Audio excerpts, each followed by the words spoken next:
Testing, testing, make sure the mic is live.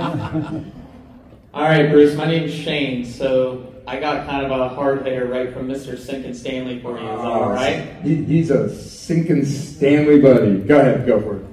All right, Bruce, so Mr. Sinkin Stanley wanted me to ask, what do you think about the fact that Paul was lip-syncing on the End of the Road tour, specifically to some of those songs that you were a part of in the 80s, like Crazy Nights?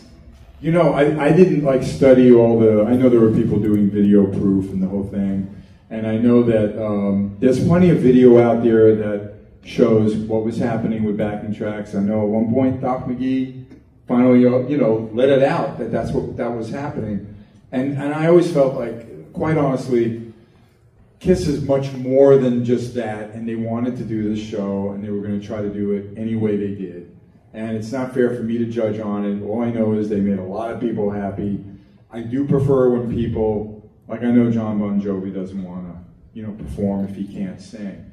But I can't fault Paul for going out there and putting on a hell of a show, even if it was with some of the help, shall we say, okay?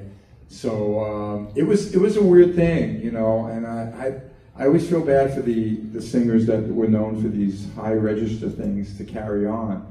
But I know that this podcast has had a lot of fun with it, and recently he just did, Sinkin Stanley did a funny one with me through AI when I got into this. Who made that? Yeah, it was very funny. Yeah, I wonder.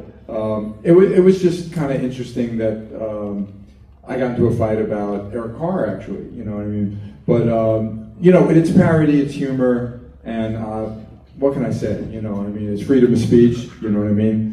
But no matter how anyone wants to look at it, Paul Stanley's an icon, and he's always going to be loved by everybody. And I'm just grateful that they did finally wrap up, and there's history is now the 50 years, and that's done. So I don't agree with you. There's no more Gina Paul doing shows, okay, with other people or whatever. But send my best to the crew there, okay? Thank you very much, Bruce. You got it.